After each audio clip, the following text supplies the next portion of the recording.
주의 장막을 사모합니다. 오직 주의 임재를 갈망합니다. 주의 집에서의 하루가 다른 곳의 첫날보다 좋으니 주 사랑 안에 머물며 사랑 노래합니다. 나의 평생에 단 한 가지 소원 주의 아름다우신 보며 사랑 노래하는 것 나의 왕 되신 주님의 얼굴 구하며 주 사랑 안에 머물며 사랑 노래합니다.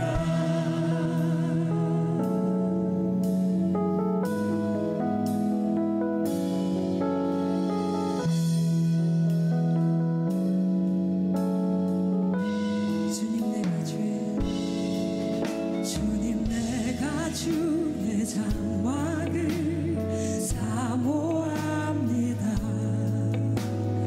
오직 주의 임재를 갈망합니다. 주의 집에서의 하루가 다른 곳의 첫날보다 좋으니 주 사랑 안에 머물며 사랑 노래합니다. 나의 평생에 단 한 가지 소원 주의 아름다우신 보며 사랑 노래하는 것 나의 왕 되신 주님의 얼굴 구하며 주 사랑 안에 머물며 사랑 노래합니다. 나의 평생에 단 한 가지 소원 주의 아름다우신 보며 사랑 노래하는 것 나의 왕 되신 주님의 얼굴 구하며 주 사랑 안에 머물러 사랑 노래합니다. 나의 평생에 단 한 가지 소원 주의 아름다우신 보며 사랑 노래하는 것 나의 왕 되신 주님의 얼굴 구하며 주 사랑 안에 머물러 사랑 노래합니다.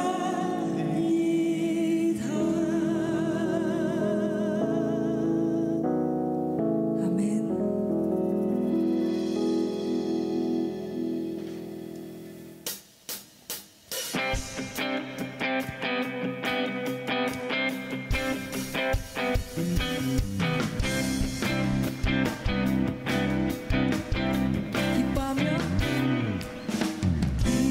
기뻐하며 승리의 노래 부르리. 그 백성 주가 회복시키시네. 그 사랑으로 억눌렸던 자모아 칭찬과 명성 얻게 하시네. 전심으로 기뻐하리. 전능의 왕 함께 하시네. 기뻐 외치며 주께 두 손 들리 춤을 추며 왕께 찬양해 모든 원수들 멸하신 주님 전능의 왕 함께 하시네. 기뻐하며 승리의 노래 부르리. 그 백성 주가 회복시 계시네. 그 사랑으로 오늘렸던 장호와 칭찬과 명성 얻게 하시네. 전심으로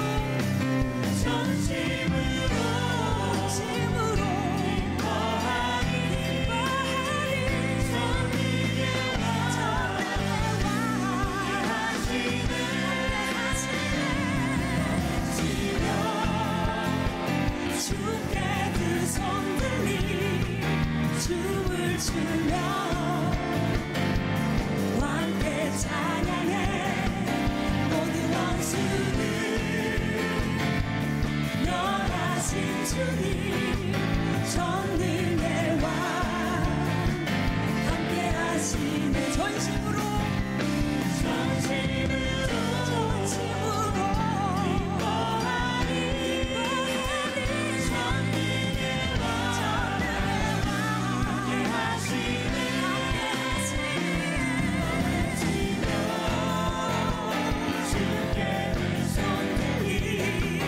춤을 추며 왕께 찬양해 모든 원수들 멸하신 주님 전능의 왕 함께 하시네. 전능의 왕 전능의 왕 함께 하시네. 전능의 왕 전능의 왕 함께 하시네.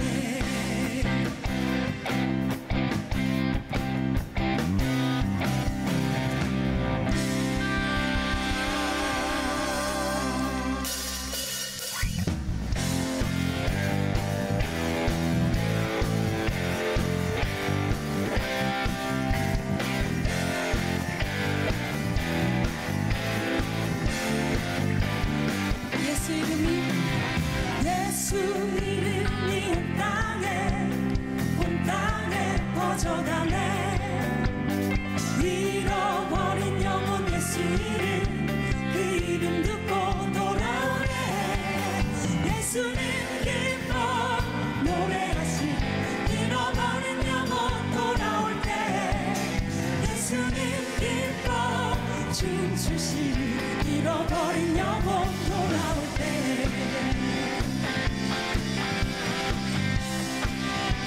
예수 이름이 온 땅에 예수 이름이 온 땅에 퍼져가네.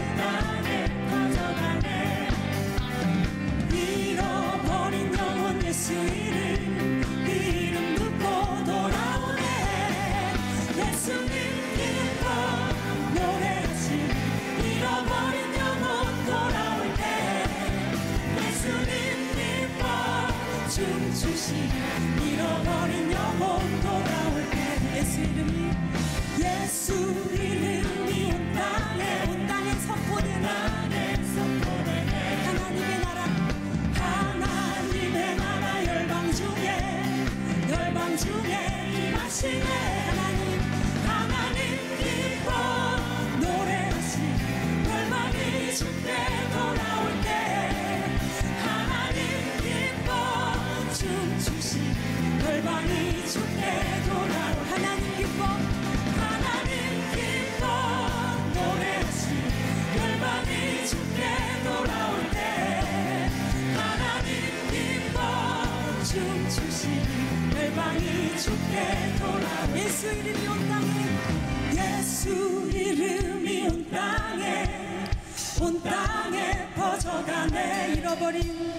잃어버린 영혼 예수 이름 그 이름 듣고 돌아오네. 예수 이름이 온 땅에 선포되네.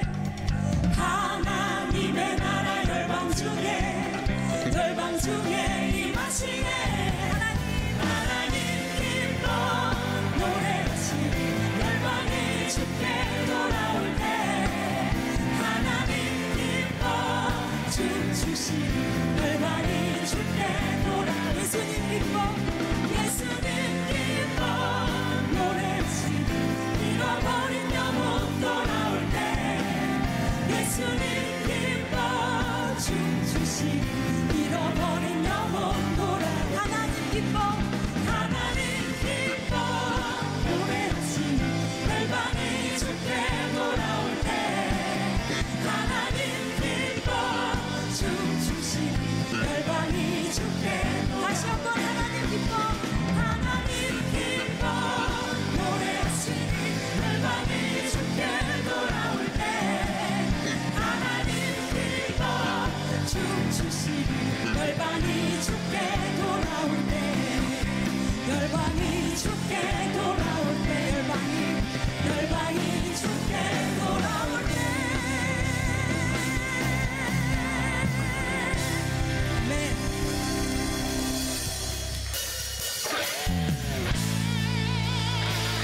우리 이 시간 더 큰 소리로 전심을 다해 주님을 찬양하기 원합니다. 아멘. 이 방방 뛰면서 찬양합시다.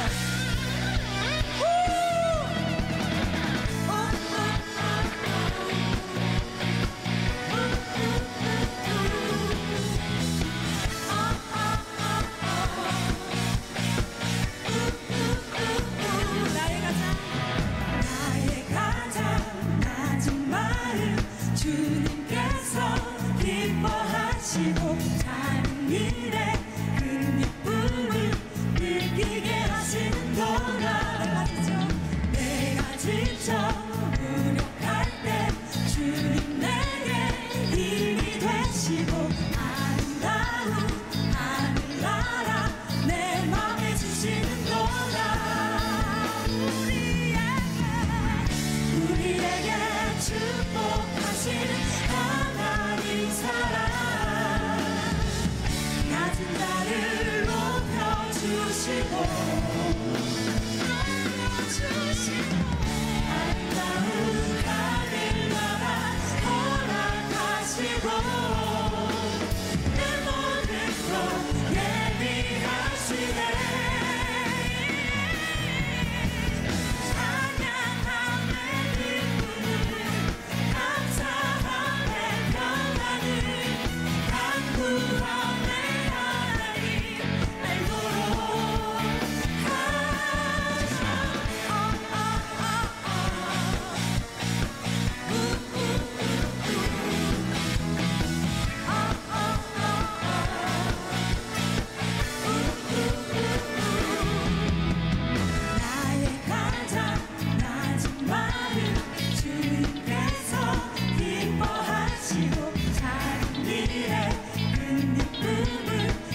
아멘.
민수기 30장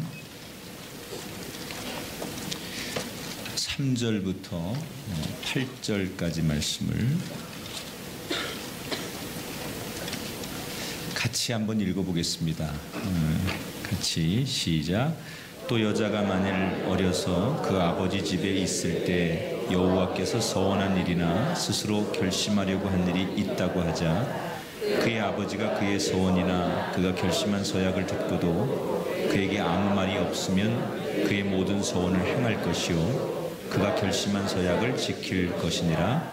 그러나 그의 아버지가 그것을 듣는 날에 허락하지 아니하면 그의 서원과 결심한 서약을 이루지 못할 것이니 그의 아버지가 허락하지 아니하였은즉 여호와께서 사하시리라. 또 혹시 남편을 맞을 때 서원이나 결심한 서약을 경솔하게 그의 입술로 말하였으면 그의 남편이 그것을 듣고 그 듣는 날에 그에게 아무 말이 없으면 그 서원을 이행할 것이요 그가 결심한 서약을 지킬 것이니라. 그러나 그의 남편이 그것을 듣는 날에 허락하지 아니하면 그 서원과 결심하려고 경솔하게 입술로 말한 서약은 무효가 될 것이니 여호와께서 그 여자를 사하시리라. 아멘. 우리나라의 수많은 스포츠 게임들 중에서 사람들의 일상에 가장 많이 스며들어 있는 스포츠 중에 하나가 바둑입니다. 바둑은 361개의 점 위에서 흰 돌과 검은 돌이 싸워서 더 많은 집을 얻는 게임이 바둑입니다. 마치 인생을 사는 우리들이 무언가를 상대방보다 더 많이 얻어야 늘 싸워서 내 것으로 만들어야만 잘 사는 것이 인생이라고 한다면 가장 바둑은 인생과 비슷한 게임이 아닐까라는 생각을 해보게 됩니다. 우리가 흔히 쓰는 여러 가지 말 가운데 우리 일상 용어 가운데 원래는 바둑에서 쓰는 용어들이 우리 일상에서 많이 쓰입니다. 승부수, 이 말이 바둑에서 사용되는 말입니다.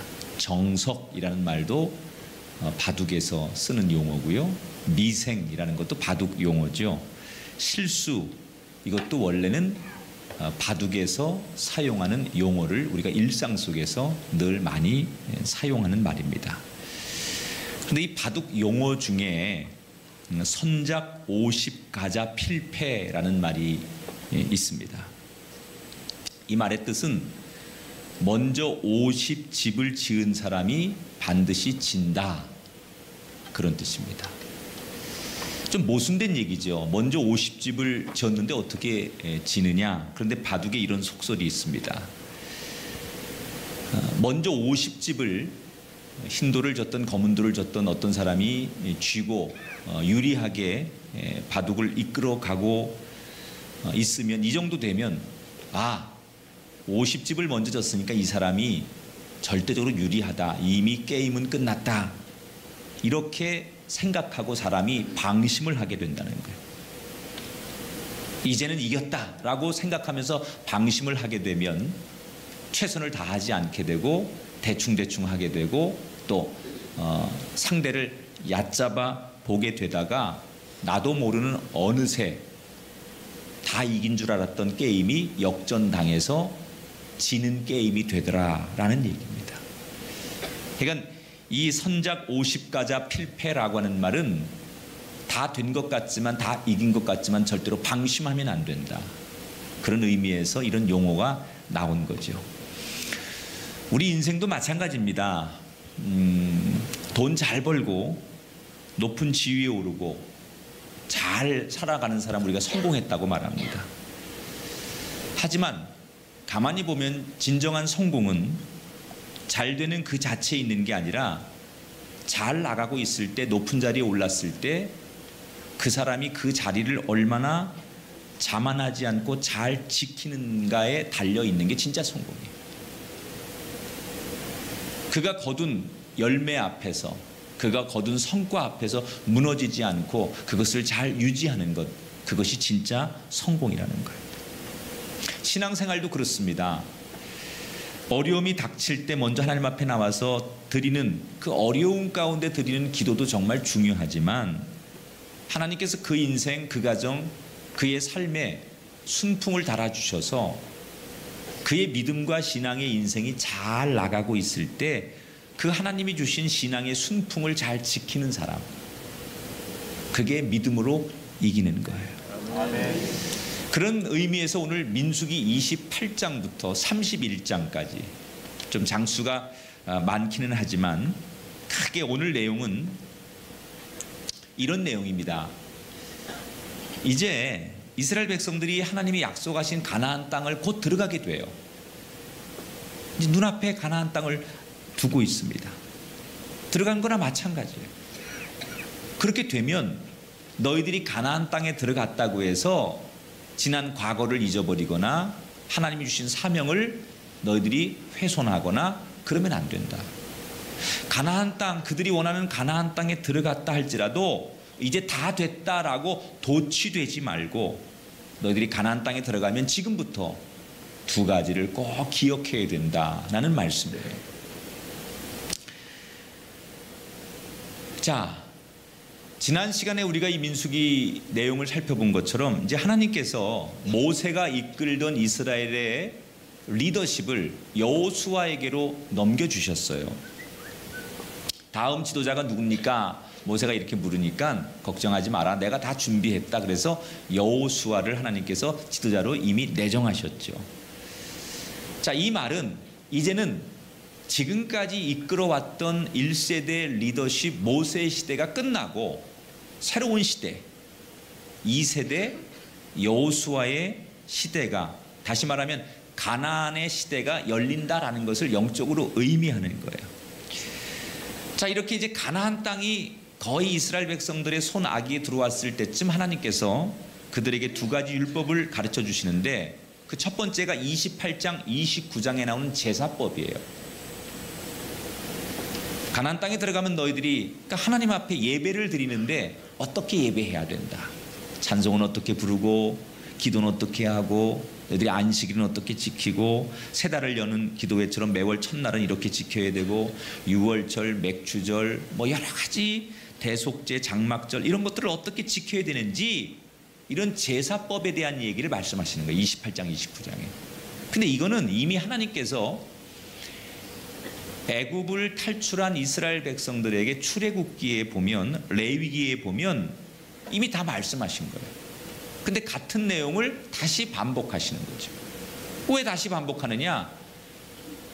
1세대가 다 죽었어요, 광야에서. 그리고 가나안 땅에 들어가는 사람들은 그 1세대의 후손들인 2세대들이에요. 그러니까 1세대를 위해서 교육한 그때와 지금 사람이 다 바뀌었기 때문에 다시 동일한 제사법을 새로운 세대에게 하나님께서 가르칠 필요가 있어서 똑같은 제사법을, 출애굽기 레위기에 나오는 말씀을 다시 요약해서 반복적으로 말씀하고 계신 거예요. 자, 그 다음에 두 번째 30장에 보면 오늘 우리가 읽은 본문 말씀이 나오죠. 여자들이 하나님 앞에 서원을 하는데 그 서원 기도를 할 때, 하나님 앞에 서원을 말할 때 그것도 규칙이 있다는 거예요. 그 법에 대해서 하는 말이에요. 자, 어떤 말인지 한번 볼게요. 우선 30장 30절부터 30장 3절부터 5절에 보면 내용이 이런 거예요. 화면을 보세요. 그냥 보시고 제 얘기를 설명을 들으세요. 미혼인 여자가, 결혼을 안 한 여자가 있는데 미혼이니까 결혼 안 했으니까 아버지와 함께 살 거 아니에요. 근데 결혼 안 한 여자가 아버지와 함께 살고 있을 때 그 여자가 하나님께 서원을 했어요.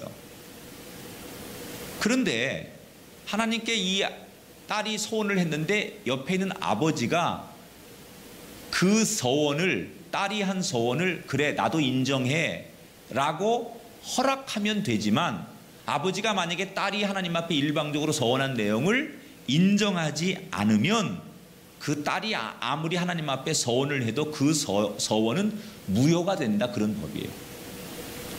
이해가 되면 고개를 좀 끄덕거려 보세요. 이해가 되죠? 무슨 말인지? 그 다음에 두 번째 6절부터 8절에 나오는 얘기도 비슷한 거예요. 이제는 결혼한 여자가 남편이 있잖아요. 결혼을 했어요. 남편이 있어요. 그런데 이 여자가 하나님 앞에 서원을 했어요.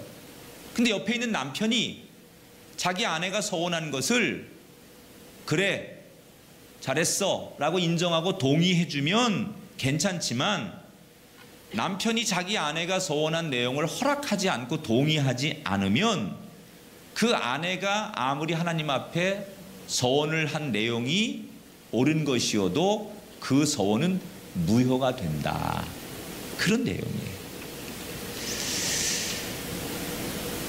자, 지금 하나님께서 가나안 땅을 막 들어가기 직전에 여자들의 서원법에 대한 구체적인 이 법을 새롭게 이스라엘 백성들에게 주시는 거예요.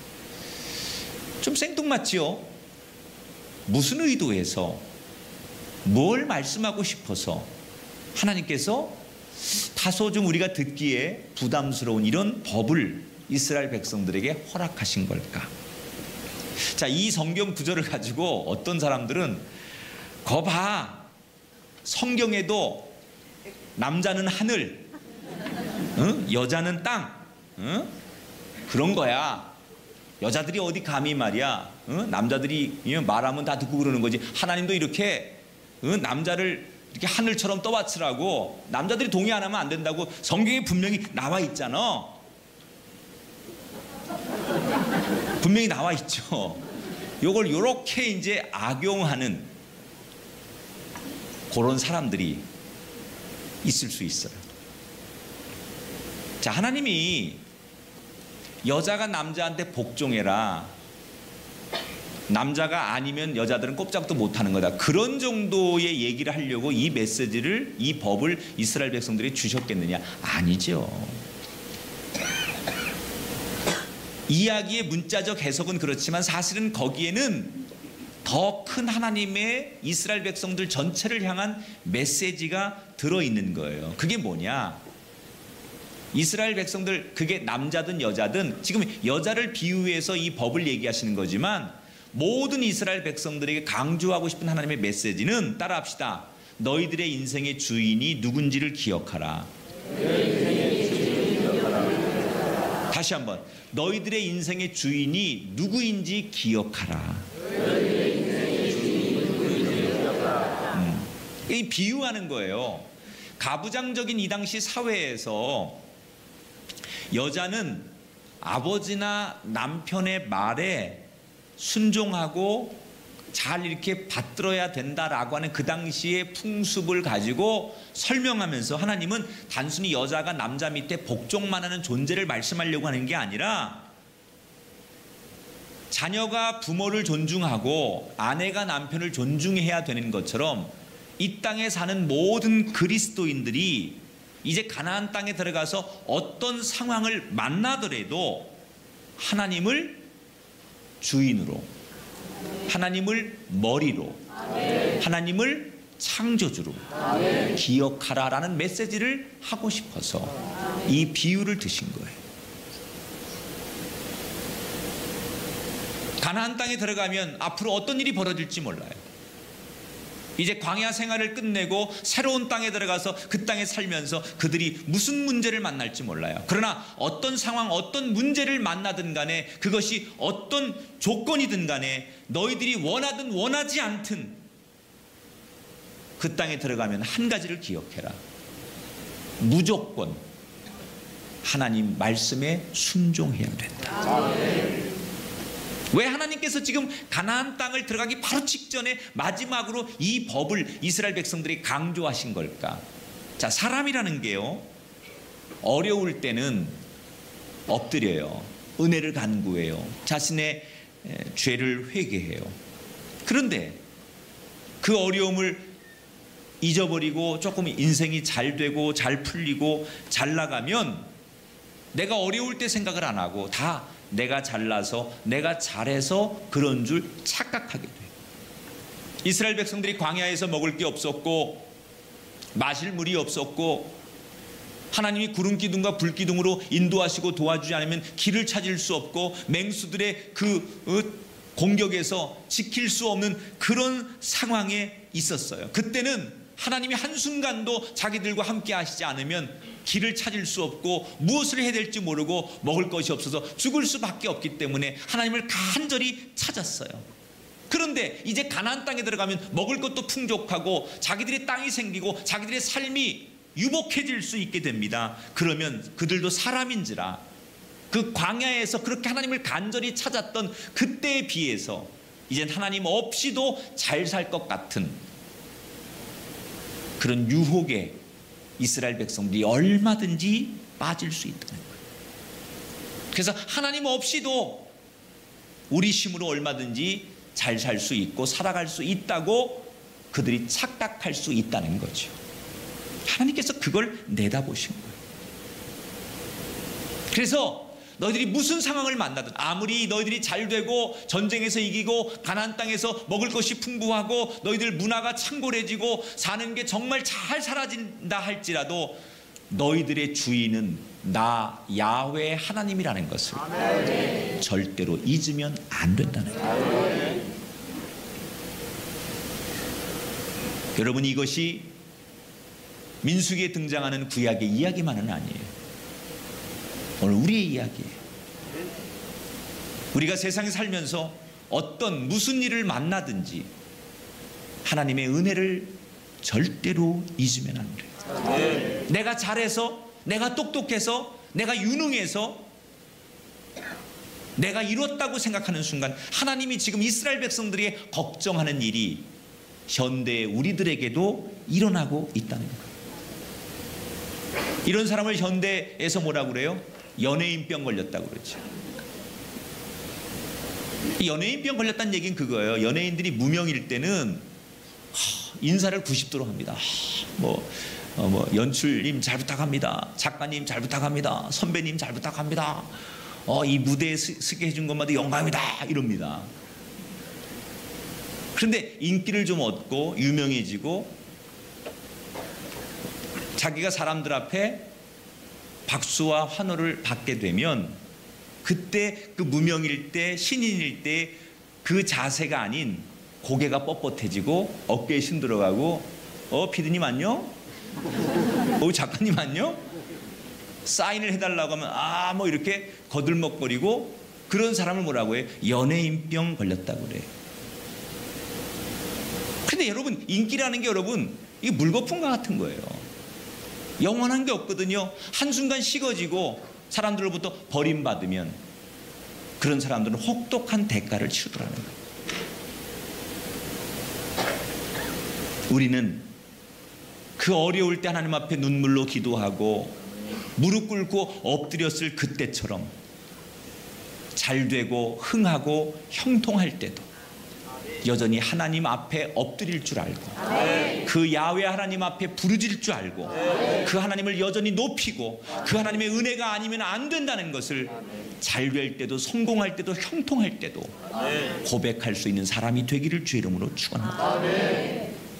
벼가 익을수록 고개를 숙인다고 오히려 잘 될수록 오히려 형통할수록 하나님 앞에 숙이는 사람, 겸손한 사람, 말씀에 순종하는 사람, 하나님 그런 사람을 영원히 기억하시겠다는 얘기죠. 여러분, 우리에게 주시는 말씀인 줄 믿고 어려울 때보다 지금 형편이 나아졌거나 아프고 병들었을 때보다 참 마음 아프고 고통스러운 그 일 때보다 지금 마음이 편안해졌다면 오히려 여전히 그 하나님을 높이고 그 하나님이 없이는 아무것도 아니라는 것을 기억하시고 그 하나님을 선포하는 저와 여러분이 될 수 있기를 주의 이름으로 축원합니다. 그래서 하나님이 이렇게 지금 제사법, 서원법 이런 거를 마지막으로 이스라엘 백성들에 가르치는 거예요. 이제 자, 이렇게 두 가지의 법을 하나님께서 가르치신 다음에 곧바로 31장에 넘어가면 이제 모세에게 죽기 전에 마지막 명령을 하나 내리십니다. 자, 어떤 명령을 내리나 볼까요? 2절을 같이 읽어볼게요. 31장 2절입니다. 같이 읽어요. 여호와께서 모세에게 말씀하여 이르시되 이스라엘 자손의 원수를 미디안에게 갚으라. 그 후에 내가 내 조상에게로 돌아가리라. 이렇게 말했어요. 자, 모세에게 이제 모세의 마지막 사명이에요. 마지막 미션을 줘요. 하나님께서 미디안 민족을 전쟁을 통해서 물리쳐라, 그 말이에요. 모세, 네가 죽기 전에 해야 할 마지막 사명이다. 그래서 미디안과의 전쟁을 하나님께서 명령하십니다. 왜 하나님께서 모세에게 마지막으로 미디안을 칠 것을 명령하시느냐? 하나님이 다 기억하시는 거예요. 여러분, 미디안이 일전에 발람이라고 하는 이방 선지자의 계략을 받아들여서 이스라엘을 망하게 하려고 시도를 했던 적이 있었어요. 근데 하나님이 그때의 그 미디안 사람들의 계략, 이스라엘을 어렵게 하고 망하게 하려고 했던 그들의 계략을 다 하나님이 기억하고 계시는 거예요. 그리고 이때다 해서 하나님께서 모세에게 네가 죽기 전에 마지막으로 정리하고 와야 될 게 있어. 너희 민족을 넘어뜨리려고 했고 내 백성들을 어렵게 만들었던 미디안 민족을 반드시 징벌하고 오너라. 이렇게 하나님께서 모세에게 마지막 미션을 주십니다. 그래서 모세가 각 지파마다 1000명의 병사를 뽑습니다. 12지파 12,000명의 정예 병사를 전쟁에 보내서 아론의 손자 비느하스를 보내서 예배를 돕게 하면서 이 전쟁에서 모세가 대승리를 이끌어냅니다. 자, 미디안을 완전히 초토화시켰어요. 전쟁에서 이기면 여러분 어떻게 합니까? 전쟁은요, 죽느냐 사느냐가 전쟁이에요. 전쟁은 게임이 아니에요. 전쟁은 생존이에요. 이스라엘이 미디안과의 전쟁에서 이기니까 어떻게 해요? 전쟁에서 이기니까 미디안의 남자들을 다 죽여버립니다. 성경에 보면 미디안 왕 5명도 죽어요. 남자들 다 죽이고 왕 5명 죽입니다. 그리고 모든 마을들, 집을 다 불태웁니다. 그리고 돈이 될 만한 것들을 약탈하죠. 가축, 금은 보화. 그런데 거기에 이 이스라엘 사람들이 다 그렇게 징벌을 하고 전쟁에서 이긴 다음에 전리품을 가져오는데 뭐 동물들도 잡아오고 비싼 것 가져오는데 거기에 여자들과 아이들을 데리고 옵니다. 이걸 전리품이라고 생각하고 데려오는 거예요. 근데 모세가 전쟁에서 이긴 다음에 여자들과 아이들, 가축들을 쭉 끌고 오는 군인들을 보면서 분노하기 시작하는 거예요. 왜 분노하느냐? 모세가 15절 16절에 이런 말을 합니다. 모세가 그들에게 이르되 너희가 여자들을 다 살려두었느냐? 보라, 이들이 발람의 꾀를 따라 이스라엘 자손을 부올의 사건에서 여호와 앞에 범죄하게 하여 여호와의 회중 가운데 연병이 일어나게 하였느니라. 너희들 여자들을 왜 살려두고 데려왔느냐 이 말이에요. 이 여자들이 과거에 우리에게 음행과 우상 숭배를 하도록 유혹하는 바람에 한동안 우리 민족 백성들이 고생한 것을 너희들이 잊었느냐? 그러면서 모세가 분노하고 그 군인들에게 다시 한번 명령을 내리는 게 17절 18절에 나와요. 모세가 뭐라고 명령을 하느냐? 그러므로 아이들 중에 남자는 다 죽이고 여자들 중에 남자와 동침하여 사내를 아는 여자도 다 죽여라. 남자와 동침하지 아니하여 사내를 알지 못하는 여자들은 다 너희를 위하여 그 여자들만 살려두어라. 자, 아이들 다 죽이고 어린아이들을 데려왔다고 그랬죠, 미디안에. 그런데 뭐라고요? 남자아이들은 다 죽여라. 그리고 여자들 중에 이미 남자와 경험이 있는 사람들도 다 골라내서 죽여라. 아직 남자와 동침하지 않은 여자만 살려둬라. 이렇게 지시를 했어요. 좀 잔인하다 이런 생각이 드시지 않아요? 아니, 어린 아이들인데 남자라고 하는 이유 때문에 어린 아이들을 다 죽여버려라 라고 말했어. 왜 모세는 그런 잔혹한 명령을 내릴 수밖에 없었을까? 어떻게 보면 이건 모세의 뜻이 아니라 모세 뒤에 있는 하나님의 의도예요. 왜 하나님은 모세에게 그런 잔혹한 어린 생명들을 죽여야만 한다라고 명령할 수밖에 없었을까? 여기 하나님의 중요한 메시지가 선명하게 드러나죠.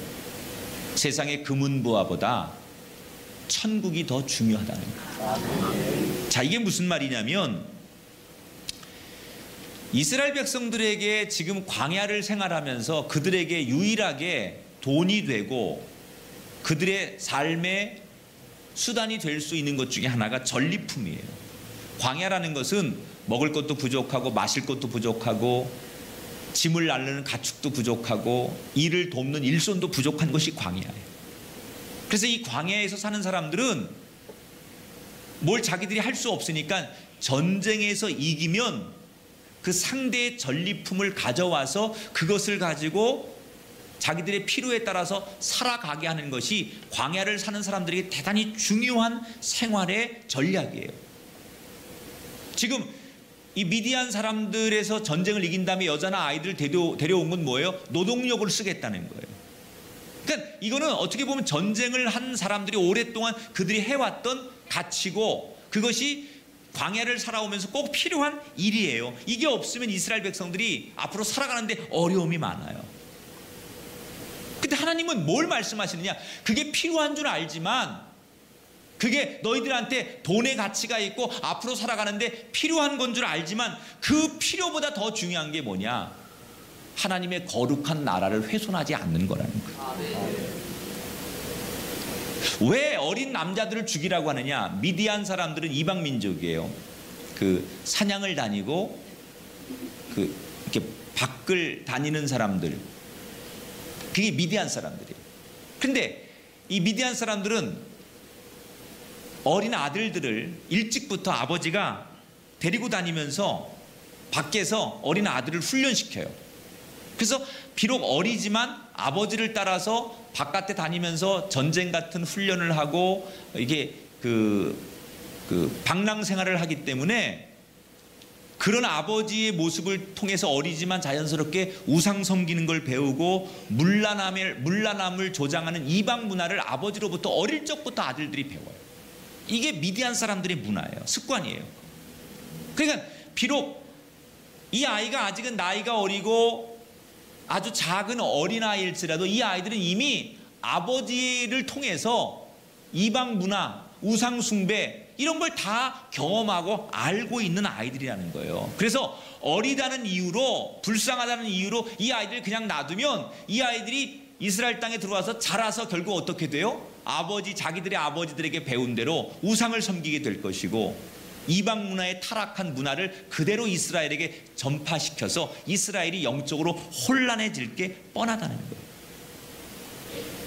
여자들 중에 결혼을 했거나 만약에 창기로 몸을 팔았던 여자들, 이런 사람들은 어떤 사람들이에요? 이미 가나안 이방 문화를 배우고 동조한 사람들이에요. 이런 사람들이 그냥 이스라엘 땅에 들어와서 다른 남자들과 관계를 하고 가정을 이루면 틀림없이 그 여자들 때문에 가정이 붕괴되고 이방 문화가 들어오고 우상이 들어와서 이스라엘이 혼탁해질 것을 하나님께서 걱정하신 거예요. 그 전리품이 재산상 얼마나 가치가 있고 이스라엘 백성들이 살아가는데 얼마나 도움이 된다는 걸 하나님이 모르실 리 없어요. 그게 꼭 필요한 건 줄 알아요. 그러나 그 금은보와 같은 가치 있는 꼭 필요한 세상적인 것보다 하나님 눈에는 그것을 포기하더라도 하늘의 가치가 더 중요하다는 거죠. 하나님 그걸 말씀하시는 거예요. 아무리 돈이 중요하고 삶이 풍족해져도 천국의 가치를 잃지 말아라. 따라합시다. 진정한 복은 세상 것에 있지 않고 하나님께 있습니다. 할렐루야. 이게 지금 하나님께서 이스라엘 백성들에게 가나안 땅을 앞두고 던져주신 두 번째 메시지예요.